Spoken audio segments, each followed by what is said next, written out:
To all of my emerging writers who will, are, or have been published, are self-publishing, or agenting, I want to share my one bit of advice. Don't sweat the cover. For many, the cover can be a stumbling block that gets in the way of the starting block and focusing on what you do have control over, the words on the page. That's your wheelhouse, and something you do have control over. The writing should be your only concern. Worry about the cover the very last, because the truth is that's something you may have little control over, and if you do, you may not have the ability to know if what you're creating is good or not. Here's some famous book covers. This is one of the top-selling books right now. Is it a great cover? The truth is it doesn't matter. The content of this book is what sells it. The content is good, and it is good, and the cover doesn't detract from it or build on it. It's just a packaging for something really special. She didn't slow down writing because she was worried about what the cover might look like. I'm not going to pass judgment on whether this is a good cover or a bad cover, if it's beautifully minimalistic or criminally underdesigned. I can't say if it comes through as an authentic representation of the author or her skills, or captures the mood of the writing. But this cover, built by someone who was not a designer, using a simple layout tool and some clip art, didn't sink this book. This is an example of an expensive, professionally designed book by a famous designer. It is literally traced clip art on a white background, with misaligned red, white, and blue text. Some letters are deformed for whatever reason, or stretched out, or enlarged. Some of the text has a drop shadow, and amazingly, some doesn't.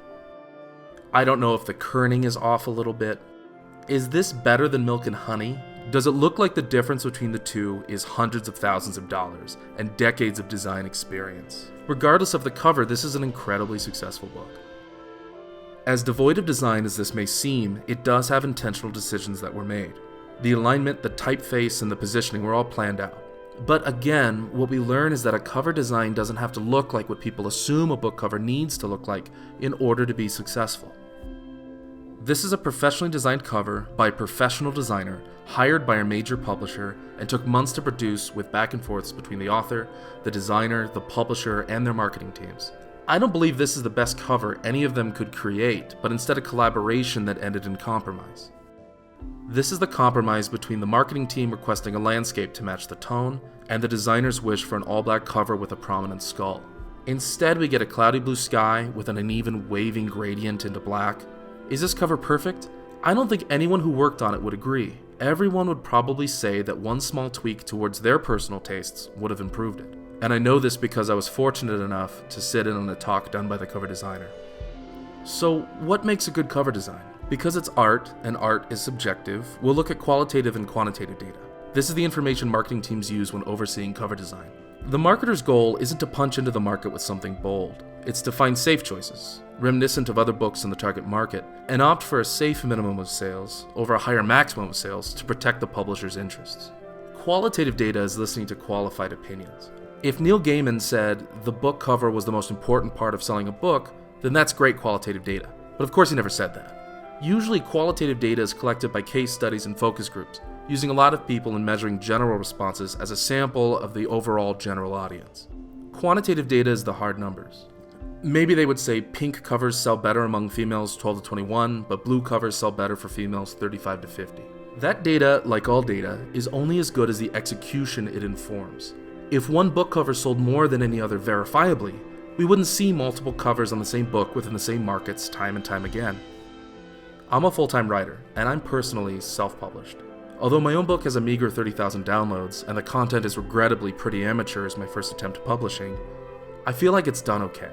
I illustrated it and laid it out on my own with a cover I cobbled together in a night to hit my Halloween deadline, which I missed by a week. Going back and redesigning it later, I actually learned that it hurt my sales. This is the counterintuitive cover reality. The cover doesn't make the sales.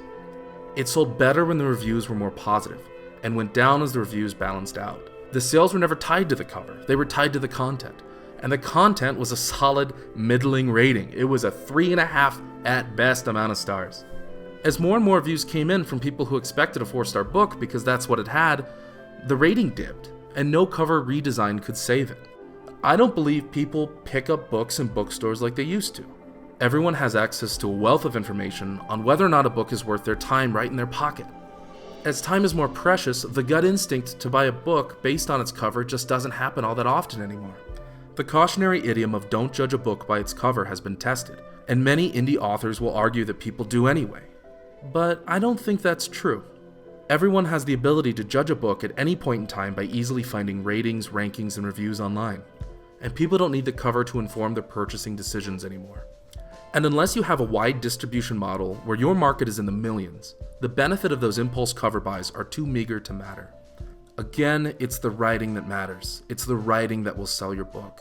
What I want indie authors to know is that your cover is as important as the blurb on the back. It's a small piece of the larger packaging used as a marketing tool to help sell your book. There are many examples of covers designed by amateurs that lead to extremely successful books. If I have one bit of advice, it's don't misconstrue an expensive design with a professional design. It doesn't always mean the same thing. What's really going to sell your book is you and your writing. So, if you're an indie author, write your book the best you can, and don't sweat the cover.